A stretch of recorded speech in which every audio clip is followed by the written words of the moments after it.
Welcome. Thank you so much for stopping by our channel. I hope that the Lord blesses you through the message. My name is Derek, and I get to serve as the pastor of student ministries here at Hopewell Church. Our student ministries is called Fusion. We meet once a week on Wednesdays from 6:30 to 8:30.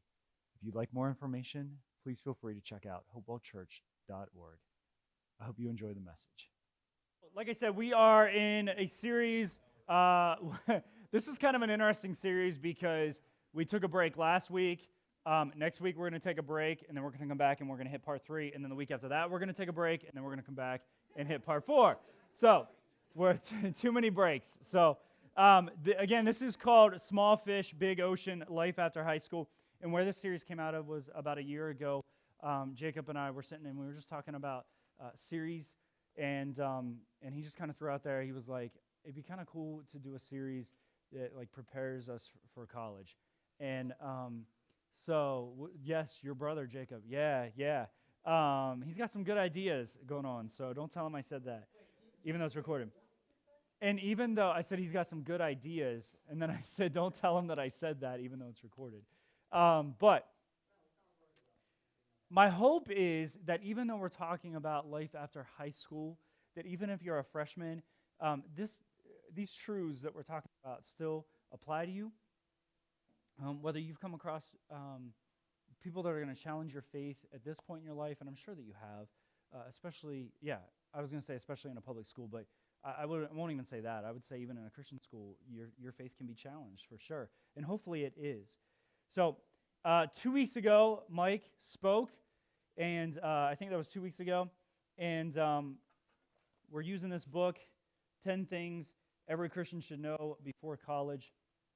And what the author's trying to do is he's trying to get across the point that, at least in chapters 1 and 2, he's trying to get across the point that even though your professors are knowledgeable, they're not all-knowing.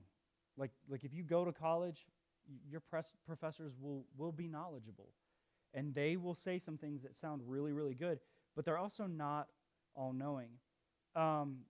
He also, what I like that he does, or at least from my perspective when I was reading it, he talks about how he thinks that there's like this idea that we think that if we go to a college, or university, that, we're going to have all of our professors are going to be like nasty, like the professor from God's Not Dead, and really combative and, trying to crush our faith and crush Christianity. And he's saying, like, that's not necessarily true. Are there those types of people, professors, people out there? Absolutely, there are. But it's not every professor that you will come across that would be that way in college. Yet there are people just in general, or there are professors who can intentionally or unintentionally say things that would make us doubt our beliefs. And so that's what we're going to talk about tonight. Tonight, we're going to take a look at healthy doubt. As we get into this, I want you for a moment to think, just imagine that you are over visiting your grandparents. And if your grandparents aren't alive, I apologize, first of all. And second of all, just maybe imagine that they're still alive and you're over hanging out with them. Yes, I know they live with you, but they're like kind of have their own living quarters. So just imagine that you're in their living quarters hanging out with them, okay? Visiting with them, okay? You are in the kitchen with your grandma cooking, and all of a sudden you hear a knock on the door and a couple men come in. That's right. Keep feeding me and feed me. And a couple men come in, and you hear your grandpa out in the living room talking to him, again, while you're cooking in the kitchen with your grandma. And all of a sudden, one of the men says, in about a year, your grandma is going to have, you overhear this, your grandma is going to have a child. Now, after you try not to throw up, realizing what that requires, right? Ew, gross. Right? I know. I did that on purpose. I was like, I've got to capitalize on this and give us that thought. It's so gross. Right? After you try not to throw up, like, what's your reaction? What's your grandma's reaction? She would probably have a heart attack. I would have a heart attack too. That would be crazy. But this is exactly what happens with Abraham and Sarah. And at the time, in Genesis chapter 17, Abraham says that he's 100 and says that Sarah is 90. And now, whether that's an exact age or he's just kind of giving a roundabout age, we don't know. But they are, they're pretty old, right? I would consider 100 years old and 90 years old pretty old. Although the older I get, it's not quite as old. But it's still pretty old, especially to be having a child. So we're going to look at Genesis 18, verse 9. Genesis 18, verse 9 is where we're starting. Where is your wife Sarah? They asked him being Abraham. There in the tent, he answered. Now let's stop there for a second. And here's the thing. When visitors would come and visit a man, it was typical in that culture that the woman would not be in the room. That his wife would not be in the room. And it was also typical that they didn't even try to talk. The visitors didn't even try to talk with another man's wife. And so the fact that these men ask about Sarah and ask about her by name is a clue that there's something different about these guys. Continuing on in verse 10, the Lord, being Jesus, and the reason that I clarify that is because at one point you're going to see that Sarah refers to Abraham as Lord. But whenever we read this in verse 10, the Lord, it's all capital letters. Okay? The Lord said, I will certainly come back to you in about a year's time, and your wife Sarah will have a son. Now Sarah was listening at the entrance of the tent behind him. Abraham and Sarah were old and getting on in years. Sarah had passed the age of childbearing. Now, I'm going to stop there for a second again. Just in case you missed it, the author is trying to make it very, very clear that Sarah is old. Listen to this. Abraham and Sarah were old and getting on in years. Sarah had passed the age of childbearing. The author's like, Sarah and Abraham were old. They were really, really old. They were really, really, really, really old. They were dinosaurs. Do you get the point? Right? So the author's trying to make sure that we understand that this ain't happening outside of a miracle. Verse 12. And I think it also, hold on for a second, let me back up a second here. I think it also is helpful to know that because I think it's easy to step back and criticize Sarah for laughing. But again, I think the author's trying to make that point of like, put yourself in her shoes before maybe you criticize her, right? So verse 12. So she laughed to herself, after I'm worn out, my Lord, meaning Abraham, is old. Will I have delight? Lord simply meaning he that is in leadership of me, or maybe he that has authority over me, okay? And so here we see the first unhealthy response to doubt, and that is immediately conceding to it. In his book, he says this, immediately conceding to it based on what appears, it being doubt, based on what appears to be more intellectually compelling or efficient in the moment. He goes on to give an example about this, and whenever we think about the Israelites and they crossed the Red Sea, we generally just think it's been translated the Red Sea, and it's this big sea, and the Egyptians drown in it, right? There are people who will say it actually should be translated the Reed Sea and not the Red Sea, because the Hebrew words that were used are translated Sea of Reeds, and these are bodies of water that were to the north of the Red Sea, and they were shallower and smaller. And the push here, the intellectual push, is that the Reed Sea, because it's smaller, it seems more likely that it was possible for the Egyptians, or for the Israelites, to cross as opposed to the Red Sea. But there's one problem with that intellectual push. Can anyone figure it out? How can God care whether the water's shallow or big? Right, I agree with that. What else? Think about all parts of this story. The Israelites cross and they're fine. The Egyptians cross and they're not fine.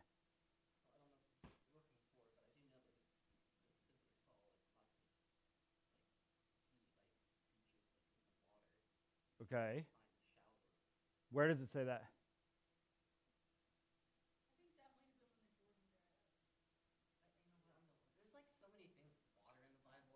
Yeah, that's fine.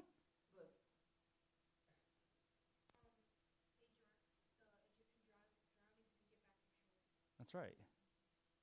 So either way, there's a miracle. You haven't just proved anything with your intellectual push. You haven't just proved that there wasn't a miracle there. If the water was deep, there was a miracle because the Israelites walked through fine and the Egyptians drowned. If it was shallow, if it was one of the smaller bodies of water, the Egyptians drowned in not deep water. I mean, that's a miracle too, right? So we've got to look past that and not immediately concede to it. Continue on in verse 13. But the Lord asked Abraham, "Why did Sarah laugh, saying, 'Can I really have a baby when I am old? Is anything impossible for the Lord? At the appointed time I will come back to you, and in about a year she will have a son.' Sarah denied it. 'I did not laugh,' she said, because she was afraid. But he replied, 'No, you did laugh.'" Now, in case you didn't catch it, this is just kind of a side note that has nothing really to do with the lesson. I just think it's kind of a neat thing that I never really caught before.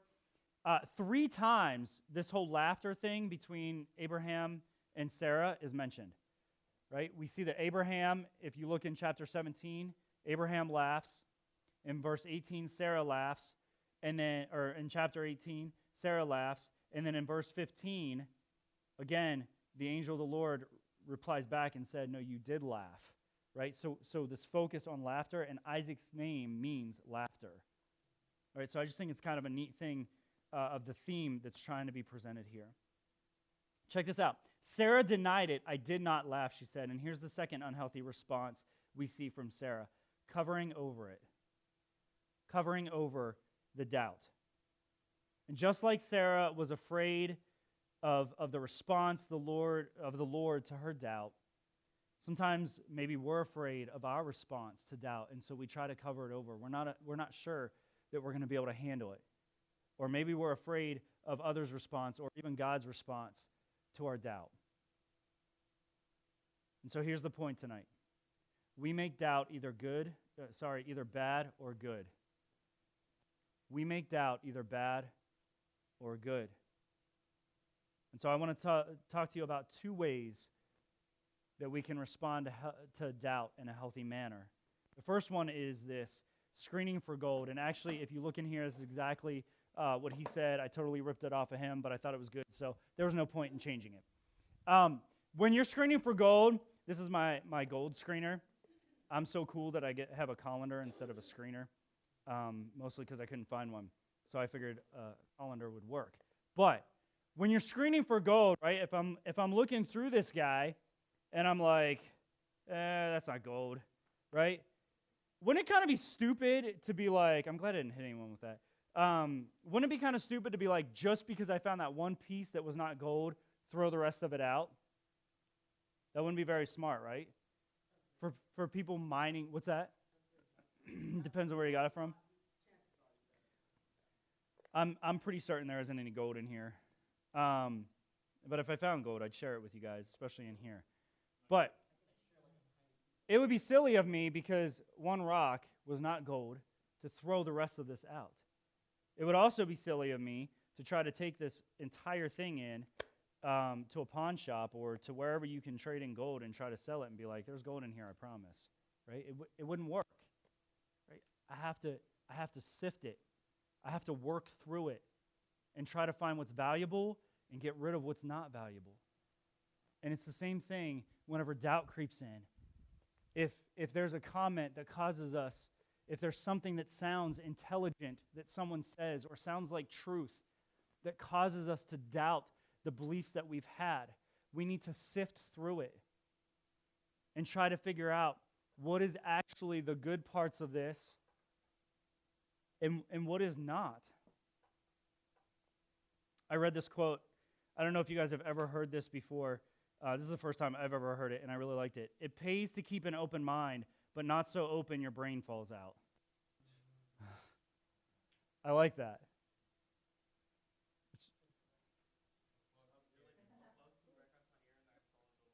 Oh, really?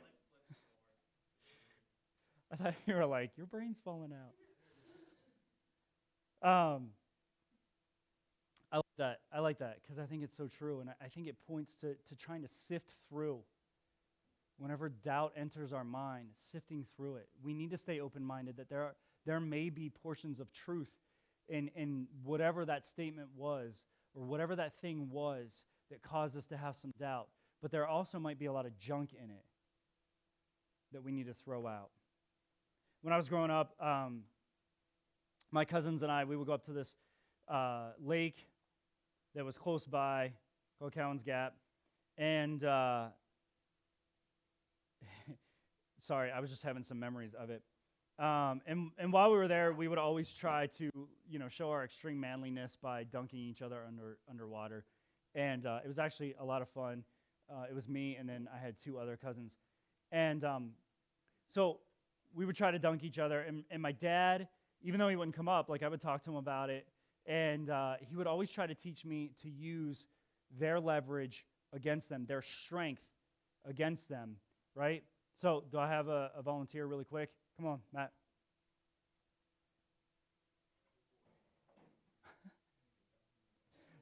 You're going to get dunked and we don't even have water, right? So if we're go ahead and put your arms on me. Go ahead and put your arms on me, like you're trying to push against me, right? So if right now, where's all his strength going? Yeah, it's going this way, right? And so my dad would always try to teach me, use that against them, right? So if I wanted to use it against him as he's pushing, and he's totally not ready for this, so it's not fair, right? Maybe he is now that I just said that. But if I wanted to use all of it against him, right, I would try to quickly throw him that way. I'm using his leverage and strength. Thanks, buddy. I would try to use all his leverage and strength against him to dunk. And as I got better at it, as I sensed where all their strength and their movement was going to and use it against him, I did pretty good at dunking him for the most part. And that's the second healthy way. This is not an exclusive list, by the way. I'm sure that there are more healthy ways to handle doubt as well. I just wanted to share two quick ones with you tonight to help. But we need to engage doubt with leverage. And here's what I mean by that. Doubt causes questions, but we don't always turn around and question our doubt. We don't always turn around and question our doubt. Sometimes we just, again, like Sarah, we readily accept it. When we engage doubt with leverage, we take a moment to be skeptical about the doubts. We also question our questions. Here's an illustration. There's a man named Nabil Qureshi. He's no longer alive, but he grew up as a Muslim, and before he accepted Christ, he had doubts. And he met his roommate in college, and they started talking, and his roommate in college was witnessing to him and trying to lead him to Christ. And and so Nabil started seeking the truth. And whenever he started answering his doubts, he came to a place where he still wasn't ready to accept Christ because he was still stuck in Islam. And so his friend said to him, use the same skepticism, use the same questions of doubt and criticism for Islam that you did for Christianity. Because Nabil hadn't done that yet. And so when he did that, he found that he couldn't come to any truthful answers with Islam like he did with Christianity. He couldn't come to any solid evidence with Islam like he did with Christianity. Doubt can make us critical about what we already believe. Just make sure you're as critical about the doubt. See, doubt creeps in and makes us critical about what we believe, but oftentimes we don't turn around and get critical and skeptical of the doubt. And that can cause some of the issue. And God is so good in his response to doubt. He's like an amazing, patient father. Again, in Genesis 17 and 18, we read about Sarah and Abraham, and God holds them accountable, and yet in a very gentle way. He holds them accountable for their doubt, and yet in a very gentle way. He just shows them the truth. No, you did doubt, but I'm still going to be faithful and follow through with my promise. In Judges 6, we learn about Gideon, who is part of the weakest clan, and yet he's called a mighty warrior, a valiant warrior is what the angel of the Lord calls him. And we're told that he is the one that will set his nation free from the Amorites. And in his doubt, we see God perform miracles. And then in John 20, 24 through 29, something you might be familiar with is that we read about Thomas's doubt, disciple. And he claims that he will not believe that Jesus is risen from the dead unless he sees the mark, not just see him, not just see the marks, but touches them. And even if he touches the marks in his hands, that still wouldn't be good enough. He wants to be able to put his hand in the side where the spear pierced Jesus while he was on the cross. And again, Jesus responds by allowing him to responds to his doubt by allowing him to do those exact things. You know, there are just some things about God that we're not going to understand. That's part of what makes him God, and us not. And we're just going to have to be at peace or continue to wrestle. And I can tell you that God has been faithful time and time again, that whenever I have doubts or anything like that, and I wrestle with those doubts, and I seek him on it, and I'm like, Lord, I don't understand this. Help me. I either come to peace with not knowing, or he shows me.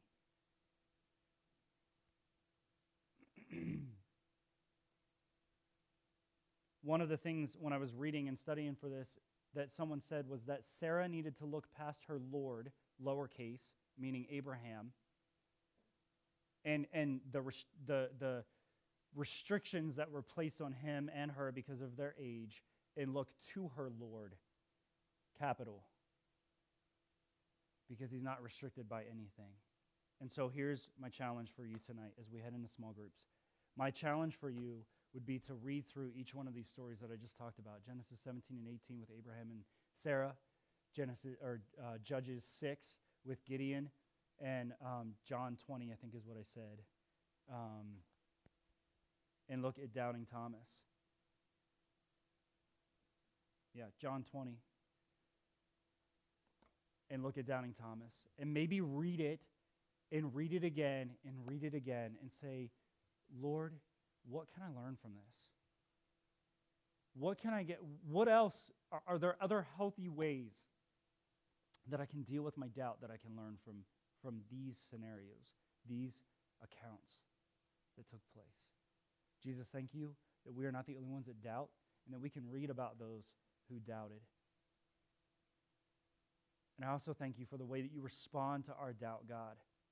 If we are willing to seek, if we are willing to cry out to you and say, God, I believe, like the guy, I think it's in Mark, the father who comes to you and asks for healing for his child.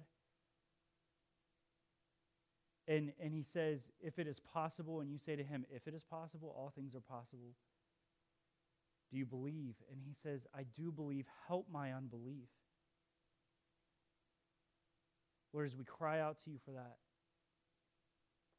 I know you show yourself faithful. Give us eyes to see it, Lord. In Jesus' name, amen.